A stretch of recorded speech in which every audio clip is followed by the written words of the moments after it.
Kalau ini kita tanamkan dalam jiwa kita, setiap punya masalah, nanti beres kok insya Allah. Selesai kok. Memang saya jalani aja, sampai waktunya saya wafat. Saya pulang, saya dapatkan semua kenikmatannya. Masya Allah. Allah bersumpah lagi. Walal akhiratu khairul laka minal. Ini yang hebat. Saya kemarin bikin quotes, lalu kita sebarkan. Ini sebetulnya diantara esensi surah Ad-Duha. Kata Allah, Muhammad, saya bersumpah kepadamu, yakinkan pada jiwamu, nanti saat kamu ke akhirat, suasananya akan lebih enak dibandingkan dengan sekarang. Akhirat itu lebih baik dari apa yang kamu rasakan sekarang di dunia. Maksudnya begini, kalau kamu sedang capek, kamu sedang ada musibah, kamu sedang lelah, sabar. Nanti kalau sudah pulang, semuanya akan hilang. Memang dunia itu tempat capek, karena memang tempat beramal. Sholat di dunia, kerja di dunia, puasa di dunia, baca Quran di dunia. Kenapa kita kerjakan? Supaya cari bekal untuk pulang ke akhirat. Nanti kata Allah, kalau sudah pulang, semuanya akan hilang. Jadi tenang aja teman-teman. Capek cuma sebentar. Ya, capek cuma sebentar. Lelah, gak apa-apa. Namanya juga dunia. Dunia itu memang tempat capek. Kalau nggak mau capek, ya pulang. Dunia itu tempat capek. Dan kita memilih untuk hidup. Maka jalani itu, nikmati saja, kerjakan aja. Setiap kerja ada pahala, setiap kerja ada pahala, setiap sholat pahala, baca Quran pahala, niat mencari nafkah karena Allah pahala, merawat anak pahala, memberikan ASI pahala. Gak apa-apa, memang capek. Memang ya dunia sifatnya capek. Tobakkan antobak, setiap tahapan tuh capek lagi, biasa. Supaya dapat bekal.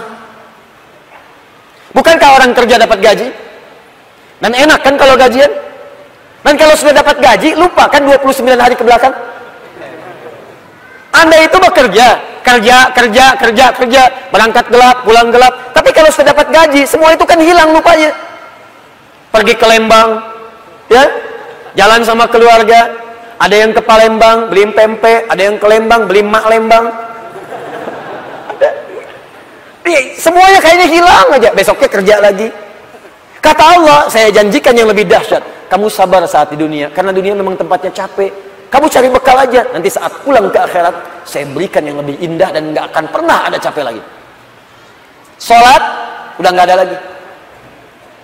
Jadi jangan pernah bercita-cita nanti di surga Firdaus saya tahajud lagi. Terlampau soleh. Udah nggak ada.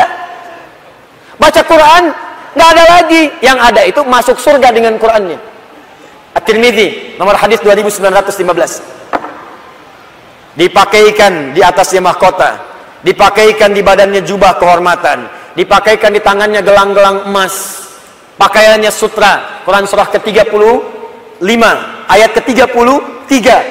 Jannatu adnin yadkhulunaha yuhallawna fiha min asawir, ya, min dhahabin wa lu'lu'a wa libasuhum fiha harir. Ahli Quran mau masuk ke surga pakai jubah, pakai mahkota, emas, sutra, semua naik. Apa yang terjadi? Dimintakan membaca Quran yang dia biasa bacakan saat di dunia.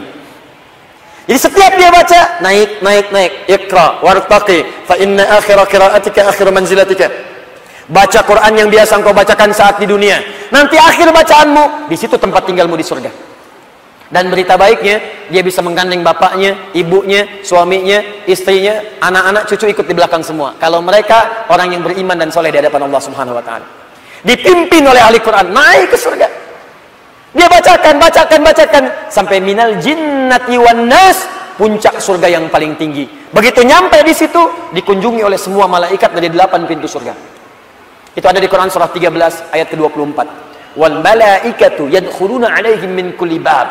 Dan malaikat semua mengunjungi dia dari semua pintu, mengucapkan salam. Lihat kalimat pertamanya, salamun alaikum bima sabartum.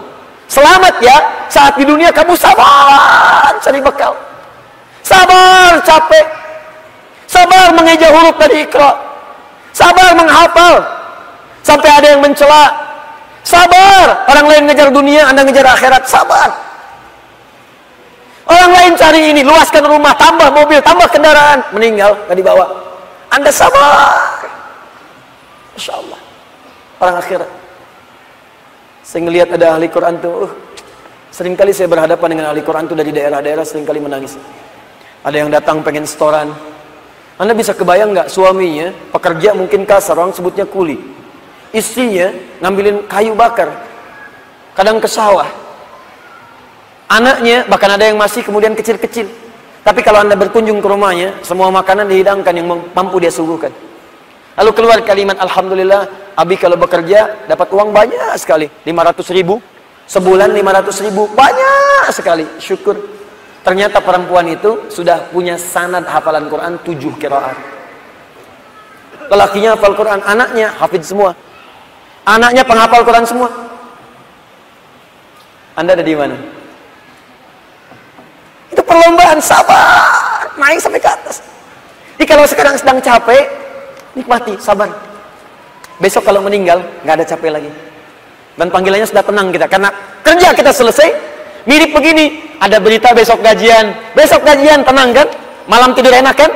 Orang yang punya bekal itu, dia sabar itu, nanti di akhir sakaratul mautnya, dia tampakkan semua hasil pekerjaannya, sampai hatinya merasa tenang.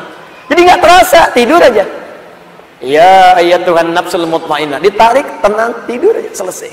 Tinggal dia jumpai Allah di akhirat, nanti mendapatkan hasil dari apa yang dia kerjakan.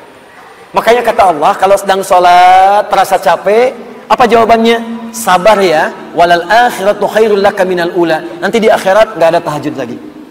Kalau sedang menghafal Quran capek, sabar ya, nanti di akhirat nggak ada menghafal lagi. Abadi sifatnya, wafat selesai hafalan itu. Kalau sedang kena musibah, sabar ya, sabar. Jalani dulu, zikir kepada Allah supaya dapat pahala. Nanti setelah meninggal nggak ada masalah lagi, tenang. Nanti pulang selesai semua. Jadi kalau ini kita tanamkan dalam jiwa kita, setiap punya masalah nanti beres kok insya Allah. Selesai kok. Memang saya jalani aja sampai waktunya saya wafat. Saya pulang, saya dapatkan semua kenikmatannya. Masya Allah. Ustaz beneran? Benar. Surganya banyak? Banyak Ustaz. Alhamdulillah. Tapi Ustaz, kalau di surga pengen ngerokok, bisa enggak? Ya kalau bisa silakan, ambil apinya di neraka misalnya.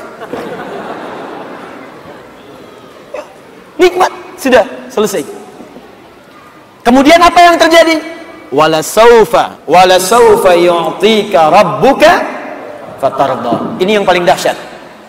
Nanti di akhirat kata Allah, kalau kamu sabar saat di dunia sekarang, Bu, Pak, sabar tahajud, sabar merawat anak, sabar sekolahkan mereka ke pesantren, sabar talaki Al-Quran, sabar berjamaah ke masjid, Anda kerja di pemerintahan, kerja jadi pegawai, ada yang berdagang, ada yang bisnis, sabar. Waktunya sholat, sholat. Waktunya zakat, zakat, sabar. Nanti kata Allah, saat pulang ke akhirat, wala saufa yu'tika rabbuka fatarda. Saya akan berikan semua yang kamu inginkan sampai puas. Kaidah nikmat itu, kaidah nikmat. Semua bicara termasuk dalam Al-Quran. Selama hidup di dunia, kaidah nikmat itu nggak ada yang pernah puas. Saya ulang ya, nikmat itu nggak ada yang pernah puas. Contoh, punya sepeda nikmat bukan? Punya motor nikmat tidak? Punya mobil nikmat tidak? Pertanyaan saya, ketika Anda dapat sepeda, apakah merasa cukup dengan sepeda? Kalau sudah dapat sepeda, pengen apa? Sudah dapat motor, pengen apa? Sudah punya mobil, pengen apa? Pesawat. Garasi nggak punya, nerbangin nggak bisa, masih pengen. Belum menikah, pengen apa? Menikah. Sudah menikah, pengen apa? Punya anak. Sudah punya anak, pengen apa? Pengen cucu. Semua terus, jadi nggak ada puasnya. Nikmat itu terus pengen. Nanti di akhirat, kata Allah, nanti di akhirat saya akan berikan kepadamu sampai kamu puas. Sampai Anda mengatakan, ya Allah, cukup ya Allah, puas. Sekarang mah pengen terus, pengen.